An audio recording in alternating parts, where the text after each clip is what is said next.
Welcome to Don't Retire, Graduate, the podcast that asks you what you want to be when you grow up so you can graduate into retirement with purpose and passion. I'm your host and valedictorian, Eric Brotman, and our guest today is Tom Brickman. Tom is a proud married dog dad from Dallas, Texas. He recently retired from his 9-to-5 work to work on real estate. He has 22 properties now. It's a resale business. He also runs the frugalgay.com. He provides one-on-one coaching, covers financial literacy and real estate for building wealth. And I'm so excited, Tom, to have you on the show. Welcome to Don't Retire, Graduate. Thank you for having me. I'm excited to be here. Well, you know, most folks don't, and I'm putting retire in quotes, most folks don't retire at 37. You know, I'm well beyond 37 and decidedly not retired. So let's talk a little bit about that. Did you mean to do that? Was this on purpose?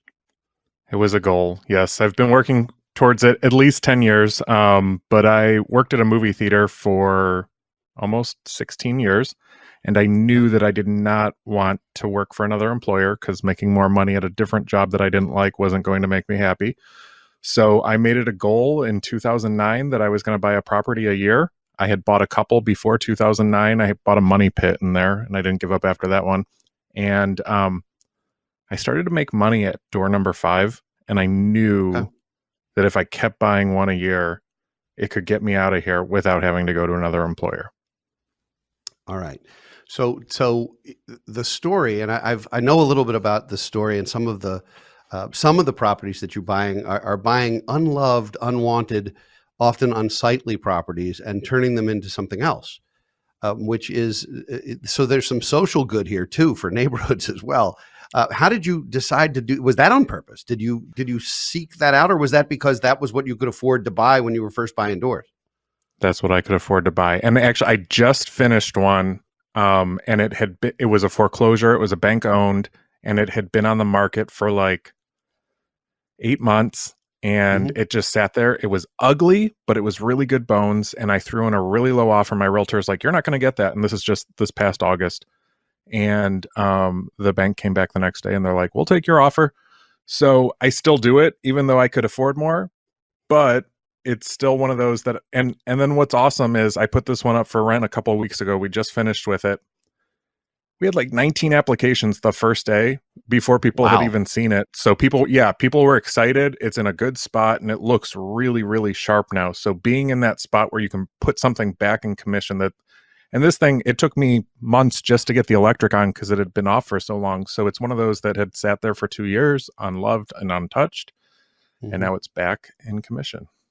That's phenomenal. And I'm, you know, like I said, that's good for neighborhoods. It's good for families. Lots of people win anecdotally, sort of in an ancillary way on these things, which is wonderful. So I tell a lot of folks, you know, we represent families all over the country. And we often get asked about real estate as an investment. And specifically, we get asked, you know, I'm going to buy my second home or I'm going to buy a different house. Should I rent out my current one?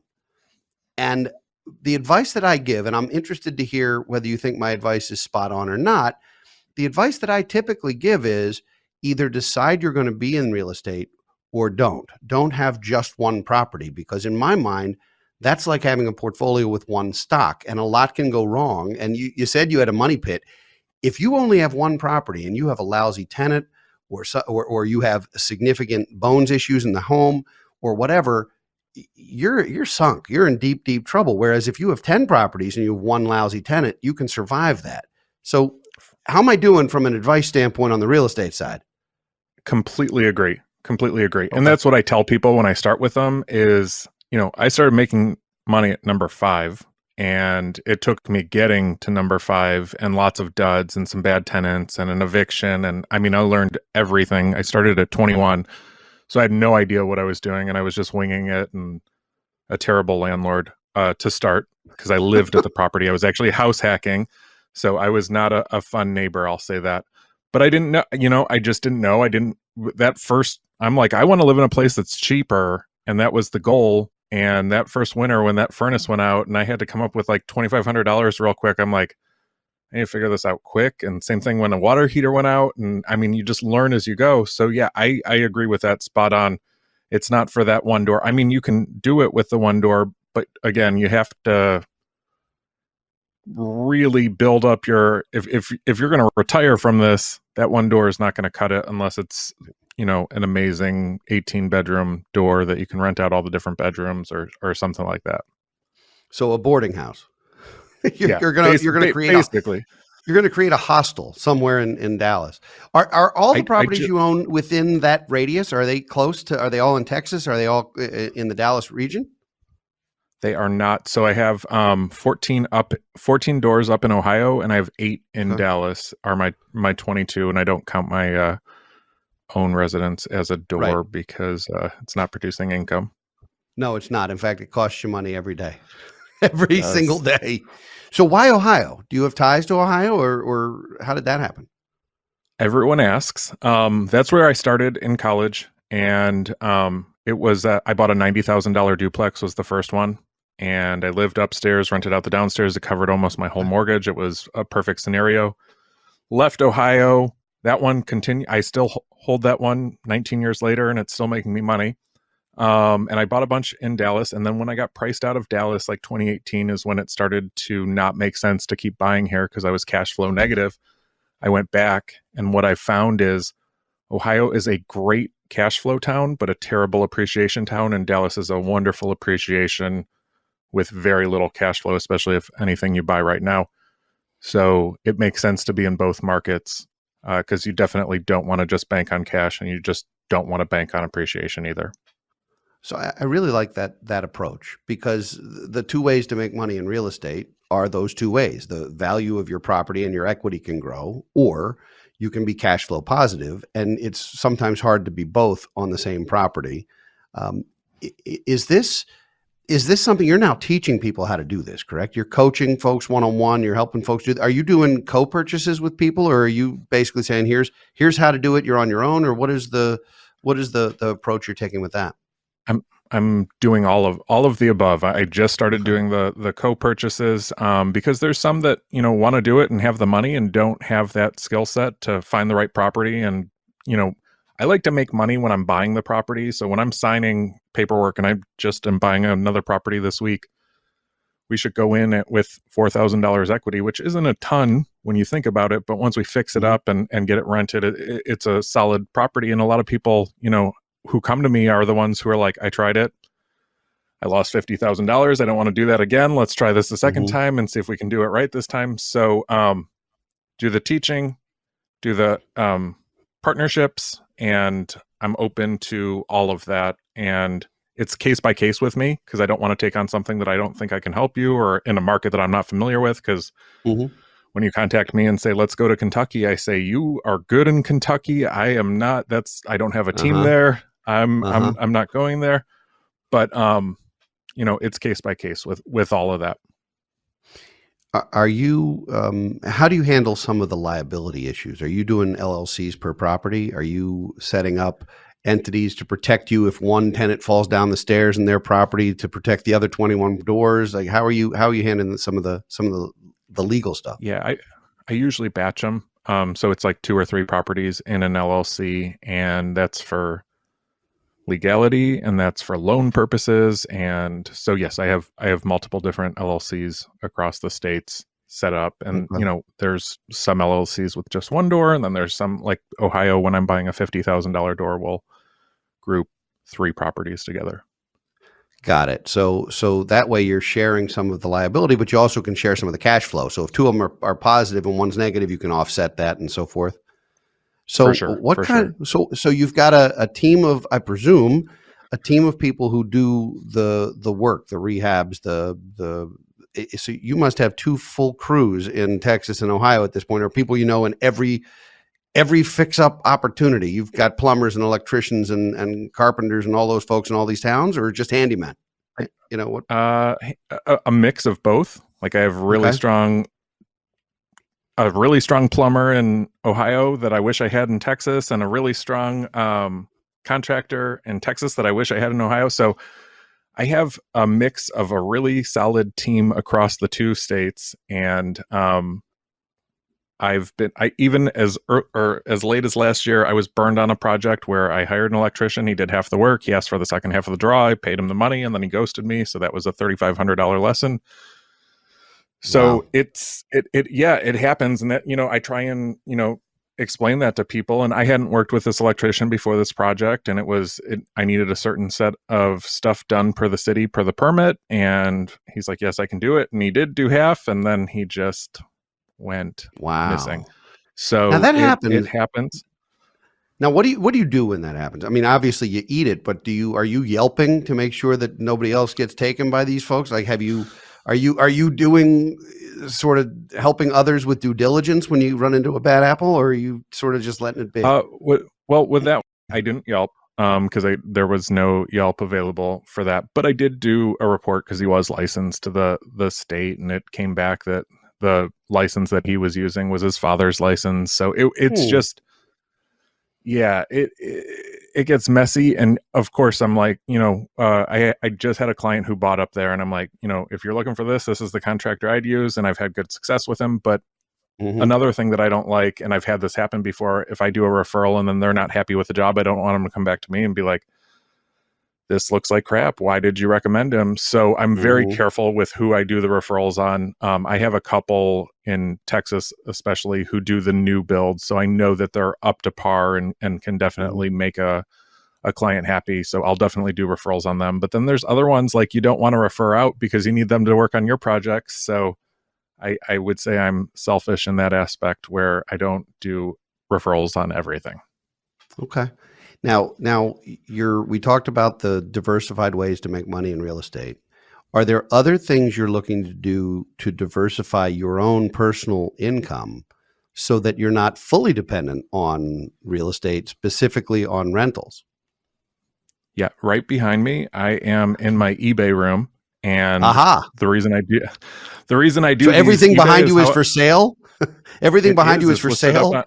Yes, oh my goodness! It's listed up on eBay. So, and this has been my safety blanket since I was in my while I was in college. I started by selling purses, and they were $1.50 purse that I bought, and eBay didn't even have buy it now, so I'd sell them 2 at a time because I had 2 colors, and I'd sell them for like $60 a piece and ship them out each week, and that was how I started. So I call eBay my safety blanket, which is a way for me to generate income without very little effort. And yes, I do have to ship the items. I fulfill my own items. But it's something that when I have a really bad real estate month and all the furnaces break, I can go really hard and get stuff listed, and I've got that backup money. And I mean, I have emergency funds and all that for it, but eBay is one of those that's just been there over the last 18 years. And I can do as much or as little as I like with it. So you have a big relationship with one of the major shipping companies, FedEx or UPS, or somebody loves you because you're keeping them in business, or? We're actually mostly post office, and we have our favorite cashiers there, and they know us by name, and okay. We'll bring them a coffee sometimes, and we have a good rapport with them.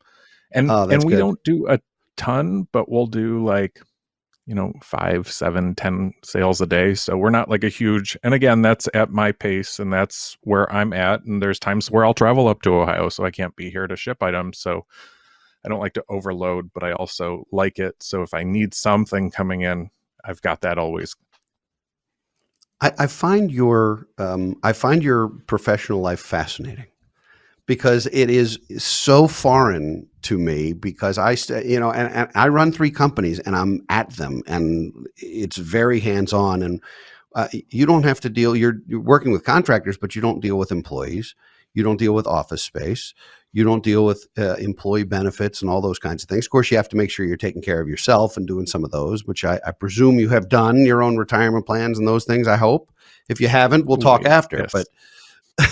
But it's a completely different professional existence than mine. And you look darn comfortable and happy. So there must be something about not putting on a movie theater uniform and going in and dealing with that.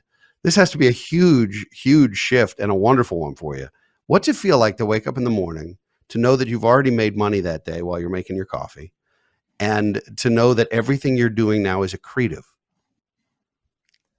I love it. And it's one of the, when I woke up this morning, I had 3 eBay sales in there. So I'm like, oh, this sold, this sold, this sold. And, I get to build a calendar and a schedule that are important to me, which I couldn't do before. I had to ask for PTO, and next week I'm going up and visiting family in Ohio. So the flexibility and, being able to fill my calendar with things that matter. After this, I'm going to the gym and I've got a meeting this afternoon. So it's one of those that I can build a day around what I want to do and where my priorities are. And then I'll circle around. Right before we started, I was ordering a sink for a contractor for a project that we're working on. And I like that. And I like that I could just take a day off or a weekend off if I want to. And I couldn't do that before. And I thought about that this summer. It was my first time away from the theater during summer. And I'm like, man, I can't even remember what July was like, because you can never ask off for July because it's busy and there's movies and this and that. And just this past year has been fantastic, exciting, and just things that I had forgotten about. Like, I think I've spent more time with my family in the past 14 months than I had in the past 15 years prior. And that's, Wow. you forget about some of those things and those little, sitting around playing a card game with the family while you can. And those are things that go to the wayside when you're working this job and you're on call and you've got to respond to this quickly or you'll get in trouble, and you've got to change this and you've got to cancel this and do this. And, your priorities shift as you transition into this space. And as people, I just had a meeting this week with someone who's just starting out with it was really hard the first couple months, but it got easier as I went. And as I filled up my calendar with things that were important, and it took me, 3 months to figure it out, because I was like, man, this sucks. Maybe I'll go work at Starbucks. Maybe I'll do this. And then I'm like, oh, wait, I could do that. And, I signed up for some volunteer stuff to keep some structure, because that was what it was like, it's Monday morning. I don't have to drive into work. So, yeah. It's interesting to consider yourself retired, because it sounds like you're working. You're just not working for someone else.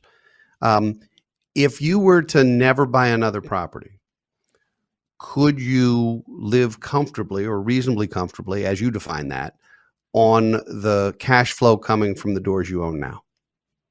Absolutely. And I just did my taxes this week, and he's like, how many more of these are we going to do? He's like, you would have been I bought 5 last year. And he's like, okay, if we would have not done these 5, we would have been a whole lot. He like took those out. He's like, this is where you would have ended up. This is where you really ended up, because you spent your money back into these new 5, and this, they didn't make money off the bat. So I did renovations, and the majority of them were vacant and dilapidated, run down when I bought them. So he's like, how many more are we going to do? And I'm like, strategically, I'm going to, do a few. And this year, I think I'll end up at like 4 or 5.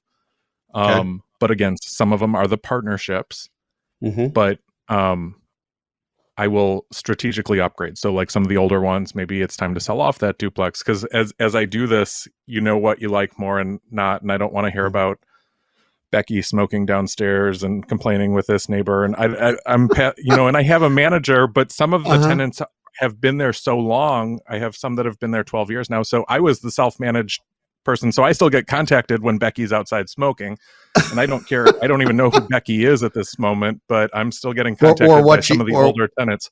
Right. Or what she's smoking. Like, we just don't know. Right. Could be anything. Right. All right. So oh my goodness. I'll maybe do some upgrades, but I really do feel like I always said I'd stop at 10, and I didn't stop at 10. And I do feel like maybe some trade ups or something like that would make sense. But yes, I'm good with my portfolio where I'm at. So that leads me to the next question, because there's when you run a business, and you're running a business, you're running 2, I guess, or 22, however we want to look at it. But let's just say you're running 2 businesses. One is a side hustle, that's eBay. One is your primary business, that's real estate. There are different economic conditions that will impact lots of things. And this has been an interesting few years. You quit the movie theater before or after the COVID shutdown? After. I put in my notice before, and then they talked me into staying, and then I regretted staying that 2 extra years. So I quit in January of 22, but I was ready in August of 2019 is when I was ready. Ready, but a little freaked out at not having a paycheck. Yeah, and I did get some extra doors during that period, so it worked out, and it positioned me stronger for 2022, the beginning of it. Okay. And so in that aspect, it was good, but I would have probably been okay if I had left in August of 19. How has inflation and rising interest rates, how has that helped you? Are you Are you financing most of these properties? Are you paying cash for most of these properties now? If you have fixed mortgages at ridiculously low rates and now you're seeing rent escalation, is that a win for you? Are you feeling good about that? Like how's the interest rate environment affected not only the properties you've owned a long time, but also the ones you're looking at currently? I'm conservative, but I started in 2004, so our rates were 6.85 back in 2004 when I started. Okay. So I was already there, and if it cash flowed there at 6 or 7 or 8%, I can make it cash flow at 3 or 4% if it ever. So, I'm looking at everything a little bit differently. Like the one that I'm working on right now in Dallas, I was thinking of doing a refinance, and I'm in it a little bit like a percent lower, and now I'm like, you know what? I don't need that money right now. We're just going to let it fly how it is. It's in a 15-year commercial loan on that one. And, looking at it on a case by case, but I'm certainly not staying away because if I want control of the asset, I can make it work with the interest that it is. And that's how I'm looking at these. And like last year, I sold one and I bought 5 and I bought 4 of those in cash last year. So it's one of those as well, where if it makes sense, I'm all in, and Wow. that's where I'm at with, the benefit. Yes, I do have some properties that are in that 2, 3, 4% range, and when I was doing my taxes, I'm like, oh my gosh, the ones that you don't think, those are the ones that are making tons of money just because. And I'm not one of those that is constantly raising rents, but it's a little bit below market on this one, and it's down in South Dallas, and it's a rougher property. But when I bought it, I just bought it at the right time, at the right price, with the right interest rate, and did a ton of work to it. So everyone wants to rent it whenever it comes available, and it makes a lot of money. So That's wild. I've got some locked in at great rates, and then I'm not worried about the ones that will time out because maybe that's when I sell off one of them and just pay off that completely and don't worry about doing any kind of refinance or carrying debt on those certain ones. How many of the properties that you own are multifamily? Are they all individual unit? You said there was a duplex, but are most of them 1 or 2 unit structures as opposed to you're looking at apartment buildings now? I'm looking at those again strategically if it's the right project, because there's always those 4, 5, 6 units that come up, and then I'm like, oh, this will be a disaster by the time I'm done with it. So I do have one commercial space that is mixed use with some residential, and everything else is either single or multifamily. Yes. Are you exploring other avenues in the real estate space other than residential or mixed use? Are you looking at commercial? I mean, commercial real estate's in a doldrum right now. It's a scary place because the workplace has changed so much, and certainly nobody's excited about buying malls, or unless you're going to turn them into assisted living communities or something. Like what else in real estate do you like right now, if anything? So I do still like commercial, and it's case by case. I'm not buying malls, but I bought that. So it's 3 residential and then 1 commercial downstairs. And I was real nervous when I had the turn, and it was the first turn since I had it. I had a barber in there, which is something that you can't work remote. And they up and moved out, but they actually did a referral to another barber. So I had like a month gap in there between the 2 different tenants. And I was like, man, I got so lucky with this one. Because it could have sat there for months and gone unrented. But because I've positioned myself with residential above it, I still have the income coming in from the building. So it's not one of those that I'm like, quickly, I have to get it. I'm looking at, maybe some syndications, maybe something in that where it's more hands off. And I know that that's out of my control, but I don't have a lot of exposure in that. And maybe something like that. So I don't have to hear about Becky smoking outside. It's all third party, and I'll just have my money in it. And who is this Becky, this chain smoker? And why Becky? Why is it always Becky who smokes?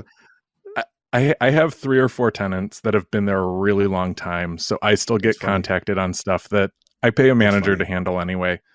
But it's just a recent incident with someone. And that was literally my response back. I'm like, who is Becky and why am I hearing about her? She's the girlfriend of whoever lives upstairs. I'll tell you that. Oh dear Lord. Okay. Well, hopefully the her partner will get an upgrade at some point. Yes. That's really good. So what Or other kinds I'll of, sell off that duplex. Then I don't or have to yeah, hear well, about yeah, it at but all. Yes. well, sell it before this show goes live, because people are going to know if there's a duplex for sale and you're selling it, there could be a smoker named Becky. That's so I mean, true. if this show goes viral, you're going to have a hard time selling that duplex. So I'm sorry, I just hurt your property values just by being on the show. I get poached constantly on that one, so I don't think it's in the Okay, right all right. neighborhood. And I bought, so it's one of those that people want. Well, that's good. I don't want to Even with cost you Becky. money. I don't want to cost you money today. Under any circumstances, that would not make me happy. What other kinds of financial instruments or investments do you deploy or use for your own well-being, or are you all in and this is where your wealth is and is likely to stay? No, I still even, stocks. I have a stock portfolio, and then I do some alternative investments through my IRA, meaning I'll buy shares of like artwork, or there's several different things that I've done through the IRA and through stocks. So I don't I think last year I hit like the $300 a month in dividends. So it's one of those that I like to build it up. So I'm continuing to do that. So I have that as a, the backup, and it just reinvests right now, but it's there. So even as it dips and goes down, and I just keep every week the money goes in and it reinvests, and that's one of those that everything else falls apart. I've got that, and that was it. I got real nervous at COVID. I'm like, and I've structured it so if I get rent from, at the time it was 4. If I get rent from 4 of and at the time I think it was 18 or 17 or 18. I'm like, if I get 4, I'm covered. My bills are paid. I'll figure out the rest. I'll sell some stuff on eBay. So I'm not, over leveraged. And that's what makes me nervous, even with a lot of the people who were jumping into the Airbnb market. And, that's been a big thing where I have one, and it's a great one. It's not in a vacation destination, but it makes money. It doesn't make me a ton of money, but when I travel, I can stay at it. It's one of those. And I'm good with that one. And if it doesn't rent, I can still pay my bills. It's one of those. Is that where you stay in Ohio? Yes. In the past 6 months, I'll stay at that one. And I work on, right now it's about to go up. We're redoing a bathroom, so it'll go up on Airbnb. It's all been private rentals for the past 6 months. And it's been like clients that have gone in and family that's gone through. They'll rent it for a couple nights. But I get nervous with how that's been so over leveraged by some people. And, they need to collect rent from all of them if they're going to make those mortgage payments. And that just, leaving my job, I didn't want to put myself in that spot. And I just knew, going in with very, not low debt, but manageable debt. So I know if I collect from these couple, I'm good. That just makes me sleep better, and knows that I don't have to sell purses on eBay to pay the mortgage that month. Well, we are running short on time, and there's so many more things I want to ask you, because it sounds like you've taken some lumps. You've learned a heck of a lot, some of it the easy way, of course, some of it the hard way. And now you're dispensing wisdom for those who want to hire you as a coach and other things. How can folks get in touch with you if they have interest in getting to know what you're doing and what you're about? So first and foremost, I'm on Twitter, very active over there. And it's at the Frugal Gay 11. And I am available through my website, through email. And that website again is thefrugalgay.com. Website and emails listed right on there to find out more, and just ask one-off questions. I get a lot of that, so you are welcome to do that. And same with Instagram and TikTok. I tend to not go over to, but you are welcome to message me there, and we will try our best to get back to you. Yes. So let me ask you one of my favorite questions, which is, what do you want to be when you grow up? What do I want to be when I grow up? I want to be what I started doing at 21, which was buying real estate, but I want to show others how to do it. So they're not, I've worked with enough clients now, and sometimes when they come to me, I'm like, you make way too much money to be this broke. We can figure this out. So I love being in that spot. And by the end of, that took a year of me working with that client, but by the end they were homeowners. So I want to be able to not only do real estate, but be able to teach others how to buy real estate responsibly and stop that cycle. Like working with them for a year was like life-changing for me, which sounds crazy, but it was just, they realized by the end of that year that they don't have to live paycheck to paycheck and they can build wealth through real estate. And I love that, and being in that spot to be able to share that. Financial literacy is huge, and people struggle with it. Oh yeah, it's they not do, and so and there's so that's a great plan. There's a great a significant confusion between income and wealth. They are not the same. Income is what's coming in. Wealth is what you've built and what you can access. And there are a lot of folks who make a lot of money and can't and have nothing to show for it. And there's a lot of folks who don't make a lot of money, at least on paper, but have built empires. And you're clearly building an empire. And I give you an enormous amount of credit. And I think it's great that you're teaching other people, because these are things folks need to know. And so we're at that moment in our show where I need to get an extra credit assignment from you, because I despise homework, except when my daughter has homework. I do find that kind of funny, because I don't have to do that anymore, and she does. So tell me, what would the extra credit assignment be? What should folks do if they're thinking about being involved in real estate, or if they're doing it and they're not sure they're doing it well? Or what's the one extra credit assignment today? Can you start with a budget? Can you see where your money is going? And that's really where I start a lot of people, is especially when they come to me, they're like, I'm just not making enough. I'm not doing this. You don't need to jump into a side hustle till you understand where your money is going. And there's a lot of times when people sit and do that budget and they're like, I didn't even realize I was spending $380 on subscriptions for 10 different services that I don't use. So I kind of start with that. And then if you want to jump into real estate, what I usually tell people is, let's start a watch list and decide where we're going. And are we going after cash flow, or are we going after appreciation? And what market are we in, and where does it make sense? And then, if you don't own anything, I'm like, how can we get you into a house? How can we make this work? How can we do that? Because that's really, people will dog landlords and that, but really wealth building, having some sort of real estate in the portfolio. I made like an average of $50,000 a year at the theater, but I was able to hit that, net worth of $1 million at 31. And if I didn't do real estate, I probably would still be handing out popcorn right now. And that's what I try and stress when we get to this with people with wealth building, is you can really accelerate wealth with real estate. This has been insightful. It's been fun. Tom, thank you. Thank you for being a guest. It's been great getting to know you. I hope folks will check you out at thefrugalgay.com and on all of your social media sites.